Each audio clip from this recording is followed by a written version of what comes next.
ആകാശവാണി. നമസ്കാരം. വാർത്തകൾ വായിക്കുന്നത് നരേന്ദ്രമോഹൻ.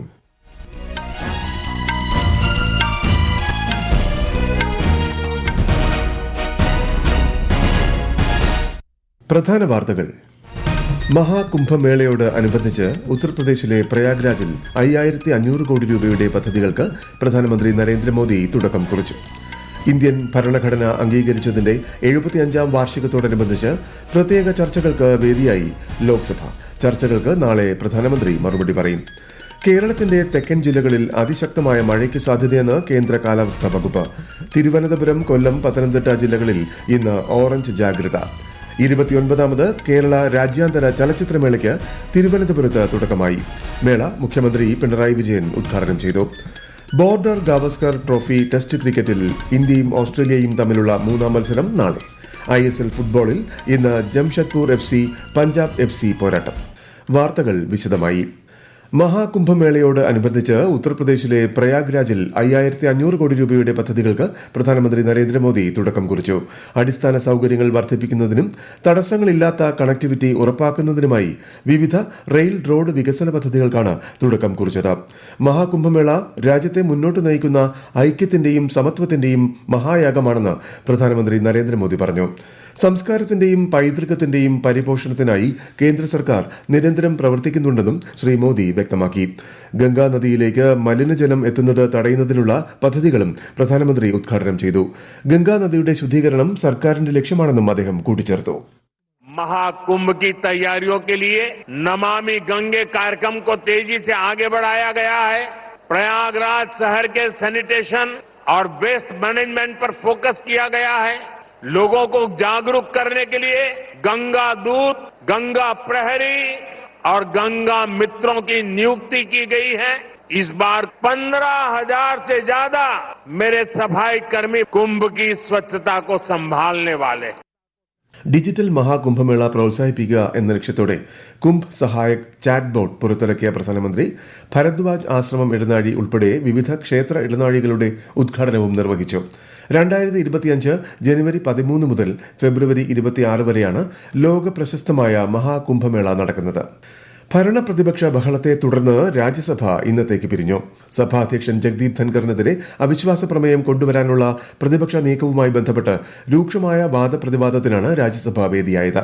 ഭരണപക്ഷത്തെ പിന്തുണയ്ക്കുന്ന പക്ഷപാതപരമായ നിലപാട് രാജ്യസഭാ അധ്യക്ഷൻ സ്വീകരിക്കുന്നതായി ചൂണ്ടിക്കാട്ടിയാണ് പ്രതിപക്ഷം അവിശ്വാസ പ്രമേയത്തിന് നോട്ടീസ് നൽകിയത്. സഭയുടെ പ്രതിച്ഛായയ്ക്ക് മങ്ങലേൽപ്പിക്കുന്ന നടപടിയാണ് പ്രതിപക്ഷത്തിന്റെ ഭാഗത്തു നിന്നുമുണ്ടായതെന്ന് ചൂണ്ടിക്കാട്ടി കേന്ദ്രമന്ത്രിമാർ ഉൾപ്പെടെയുള്ള ഭരണപക്ഷ MPമാർ ഇതിനെതിരെ രംഗത്ത് വന്നിരുന്നു. ഇന്ത്യൻ ഭരണഘടന അംഗീകരിച്ചതിന്റെ 75ാം വാർഷികത്തോടനുബന്ധിച്ച് ചർച്ചകൾക്ക് ലോക്സഭ വേദിയായി. രാജ്യരക്ഷാമന്ത്രി രാജ്നാഥ് സിംഗ് ആണ് ഇന്ന് ചർച്ചകൾക്ക് തുടക്കം കുറിച്ചത്. ഇന്ത്യൻ സാംസ്കാരിക മൂല്യങ്ങളുടെ പ്രതിഫലനമായ ഭരണഘടന സ്വാതന്ത്ര്യ സമരത്തിന്റെ വിശുദ്ധിയിൽ നിന്നും രൂപപ്പെട്ടതാണെന്ന് ശ്രീ രാജ്നാഥ് സിംഗ് പറഞ്ഞു. വിവിധ ആവശ്യങ്ങൾ ഉന്നയിച്ച് പ്രതിപക്ഷ പാർട്ടികളുടെ ബഹളത്തെ തുടർന്ന് സഭ വൈകുന്നേരം നിർത്തിവച്ചെങ്കിലും വീണ്ടും പുനരാരംഭിച്ചു. പൌരന്മാരെ സംരക്ഷിക്കുന്നതിനുള്ള സുരക്ഷാ കവചമാണ് ഭരണഘടനയെന്ന് ചർച്ചയിൽ പങ്കെടുത്ത കോൺഗ്രസ് നേതാവ് പ്രിയങ്ക ഗാന്ധി പറഞ്ഞു. ഭരണഘടനയുടെ ആമുഖത്തിന്റെ ഭാഗമായ മതനിരപേക്ഷത കഴിഞ്ഞ 10 വർഷമായി ഭീഷണിയിലാണെന്ന് തൃണമൂൽ കോൺഗ്രസ് നേതാവ് കല്യാൺ ബാനർജി ആരോപിച്ചു. സമാജ്വാദി പാർട്ടി നേതാവ് അഖിലേഷ് യാദവ്, DMK നേതാവ് TR ബാലു തുടങ്ങിയവർ ചർച്ചയിൽ പങ്കെടുത്തു. ഭരണഘടന സംബന്ധിച്ച 2 ദിവസത്തെ ചർച്ചകളാണ് ലോക്സഭയിൽ നടക്കുന്നത്. പ്രധാനമന്ത്രി നരേന്ദ്രമോദി നാളെ ചർച്ചകൾക്ക് മറുപടി നൽകും. രാജ്യസഭയിൽ ഈ മാസം 16, 17 തീയതികളിലാണ് ഭരണഘടനാ സംബന്ധമായ ചർച്ചകൾ. 2017 പ്രധാനമന്ത്രി മാതൃവന്ദന യോജന പദ്ധതി ആരംഭിച്ചത് മുതൽ 3.64 കോടി ഗുണഭോക്താക്കൾക്കായി 18,854 കോടി രൂപ വിതരണം ചെയ്തതായി കേന്ദ്ര വനിതാ ശിശുക്ഷേമ മന്ത്രി അന്നപൂർണ ദേവി. ലോക്സഭയിലെ ചോദ്യത്തിന് മറുപടി നൽകുകയായിരുന്നു മന്ത്രി. പദ്ധതി ഗുണഭോക്താക്കൾക്കായി പേപ്പർ രഹിത രജിസ്ട്രേഷനുള്ള നടപടികൾ ആരംഭിച്ചതായും തടസ്സരഹിത രജിസ്ട്രേഷനായി മൊബൈൽ ആപ്ലിക്കേഷൻ തുടങ്ങിയിട്ടുണ്ടെന്നും മന്ത്രി കൂട്ടിച്ചേർത്തു. പിന്നാക്ക വിഭാഗങ്ങളിലെ ഗർഭിണികൾക്കും മുലയൂട്ടുന്ന അമ്മമാർക്കും വേണ്ടിയുള്ളതാണ് പദ്ധതി. കേന്ദ്ര സർക്കാരിന്റെ നിരന്തര പരിശ്രമ ഫലമായി 2014 മുതൽ പാകിസ്ഥാൻ ജയിലുകളിൽ കഴിയുന്ന 2639 ഇന്ത്യൻ മത്സ്യത്തൊഴിലാളികളെ മോചിപ്പിച്ചതായി വിദേശകാര്യമന്ത്രി S. ജയശങ്കർ. ലോക്സഭയിലെ ചോദ്യോത്തരവേളയിലാണ് മന്ത്രി ഇക്കാര്യം അറിയിച്ചത്. അതേസമയം ജൂലൈ 1 കൈമാറിയ പട്ടിക പ്രകാരം ദാമൻ, ദിയു എന്നിവിടങ്ങളിൽ നിന്നുള്ള 24 മത്സ്യത്തൊഴിലാളികൾ ഉൾപ്പെടെ 211 ഇന്ത്യക്കാർ പാകിസ്ഥാന്റെ കസ്റ്റഡിയിലുണ്ടെന്നും ഇവരെ തിരികെ മോചിപ്പിക്കാനും തിരിച്ചയക്കാനും ഇന്ത്യ ആവശ്യപ്പെട്ടിട്ടുള്ളതായും മന്ത്രി വ്യക്തമാക്കി. ഡൽഹി ഡെറാഡൂൺ എക്സ്പ്രസ് വേയുടെ പൂർത്തീകരിച്ച ഭാഗങ്ങൾ 20 ദിവസങ്ങൾക്കുള്ളിൽ പ്രധാനമന്ത്രി നരേന്ദ്രമോദി ഉദ്ഘാടനം ചെയ്യുമെന്ന് റോഡ് ഗതാഗത ഹൈവേ മന്ത്രി നിതിൻ ഗഡ്കരി. എക്സ്പ്രസ് വേ തുറക്കുന്നതിലൂടെ ഡൽഹിക്കും ഡെറാഡൂണിനുമിടയിലെ യാത്രാസമയം 2.5 മണിക്കൂറായി കുറയുമെന്ന് അദ്ദേഹം വ്യക്തമാക്കി. ഡൽഹിയിലെ കാളിന്തി കുഞ്ഞിനായി അംഗീകരിച്ച 10,000 കോടി രൂപയുടെ പദ്ധതി ഫരീദാബാദ് വരെ ദീർഘിപ്പിച്ചിട്ടുണ്ടെന്നും ശ്രീ ഗഡ്കരി ന്യൂഡൽഹിയിൽ പറഞ്ഞു. ഈ വാർത്തകൾ ആകാശവാണിയിൽ നിന്ന്. ആകാശവാണി വാർത്തകളും വാർത്താ അധിഷ്ഠിത പരിപാടികളും all India radio news Thiruvananthapuram YouTube ചാനലിലും @all India radio news Thiruvananthapuram Facebook പേജിലും AIR ന്യൂസ് തിരുവനന്തപുരം ഇൻസ്റ്റഗ്രാം അക്കൌണ്ടിലും @AIR ന്യൂസ് TVM X ഹാൻഡിലും ലഭ്യമാണ്.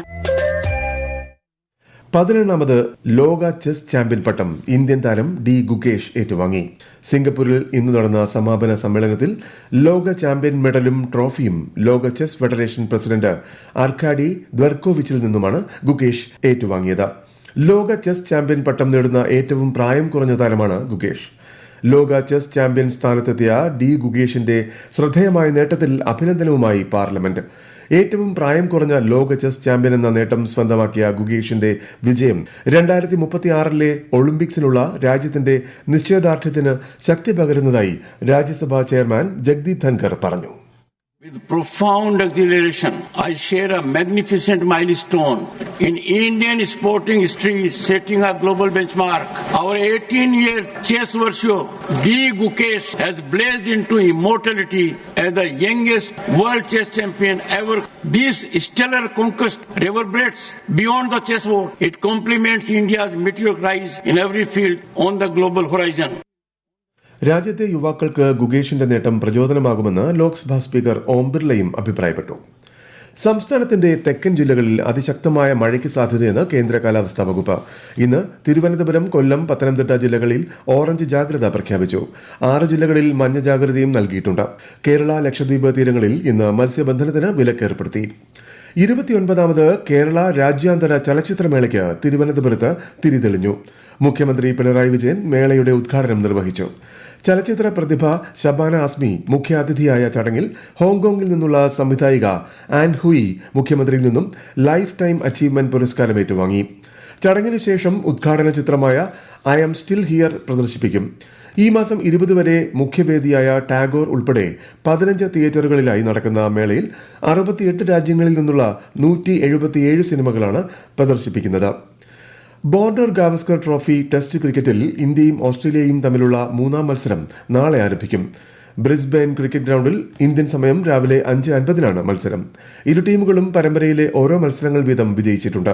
പരമ്പരയിലെ 4ാം ടെസ്റ്റ് ഈ മാസം 26 തുടങ്ങും. ISL ഫുട്ബോളിൽ ഇന്ന് ജംഷഡ്പൂർ പഞ്ചാബ് FC പോരാട്ടം. ജാർഖണ്ഡിലെ JRT ടാറ്റ സ്പോർട്സ് കോംപ്ലക്സിലാണ് മത്സരം. ക്രിസ്മസ് ആഘോഷങ്ങളുടെ ഭാഗമായി ആകാശവാണി തിരുവനന്തപുരം നിലയത്തിന്റെ ആഭിമുഖ്യത്തിൽ നാളെ ശാന്തിഗീതം കരോൾ സന്ധ്യ സംഘടിപ്പിക്കും. വൈകുന്നേരം 5 മണിക്ക് തിരുവനന്തപുരം YMCA ഹാളിലാണ് പരിപാടി. സിനിമാ പ്രദർശനത്തിനിടെയുണ്ടായ തിക്കിലും തിരക്കിലും ഒരാൾ മരിച്ച സംഭവത്തിൽ ഹൈദരാബാദ് പോലീസ് അറസ്റ്റ് ചെയ്ത നടൻ അല്ലു അർജുന് തെലങ്കാന ഹൈക്കോടതി 4 ആഴ്ചത്തെ ഇടക്കാല ജാമ്യം അനുവദിച്ചു. ഉപാധികളോടെയാണ് ജാമ്യം. ഇന്ത്യ ഫിലിപ്പൈൻസ് മാരിടൈം ഡയലോഗിന് ഫിലിപ്പൈൻസിലെ മനില വേദിയായി. പരസ്പര വളർച്ചയ്ക്കും ആഗോള ക്ഷേമത്തിനുമായി സമുദ്ര സഹകരണം മെച്ചപ്പെടുത്തുന്നതിനുള്ള വഴികൾ ഇരു രാജ്യങ്ങളും ചർച്ച ചെയ്തു. ഇന്ത്യയും ഫിലിപ്പൈൻസും തമ്മിലുള്ള 75 വർഷത്തെ നയതന്ത്ര ബന്ധത്തോട് അനുബന്ധിച്ചായിരുന്നു പരിപാടി സംഘടിപ്പിച്ചത്. പ്രധാന വാർത്തകൾ വീണ്ടും. മഹാകുംഭമേളയോടനുബന്ധിച്ച് ഉത്തർപ്രദേശിലെ പ്രയാഗ്രാജിൽ 5500 കോടി രൂപയുടെ പദ്ധതികൾക്ക് പ്രധാനമന്ത്രി നരേന്ദ്രമോദി തുടക്കം കുറിച്ചു. ഇന്ത്യൻ ഭരണഘടന അംഗീകരിച്ചതിന്റെ 75ാം വാർഷികത്തോടനുബന്ധിച്ച് പ്രത്യേക ചർച്ചകൾക്ക് വേദിയായി ലോക്സഭ. ചർച്ചകൾക്ക് നാളെ പ്രധാനമന്ത്രി മറുപടി പറയും. കേരളത്തിന്റെ തെക്കൻ ജില്ലകളിൽ അതിശക്തമായ മഴയ്ക്ക് സാധ്യതയെന്ന് കേന്ദ്ര കാലാവസ്ഥാ വകുപ്പ്. തിരുവനന്തപുരം, കൊല്ലം, പത്തനംതിട്ട ജില്ലകളിൽ ഇന്ന് ഓറഞ്ച് ജാഗ്രത. 29ാമത് കേരള രാജ്യാന്തര ചലച്ചിത്രമേളയ്ക്ക് തിരുവനന്തപുരത്ത് തുടക്കമായി. മേള മുഖ്യമന്ത്രി പിണറായി വിജയൻ ഉദ്ഘാടനം ചെയ്തു. ബോർഡർ ഗാവസ്കർ ട്രോഫി ടെസ്റ്റ് ക്രിക്കറ്റിൽ ഇന്ത്യയും ഓസ്ട്രേലിയയും തമ്മിലുള്ള 3ാം മത്സരം നാളെ. ISL ഫുട്ബോളിൽ ജംഷഡ്പൂർ FC പഞ്ചാബ് FC മത്സരം പുരോഗമിക്കുന്നു. വാർത്തകൾ കഴിഞ്ഞു. അടുത്ത വാർത്താ പ്രക്ഷേപണം രാത്രി 8:35.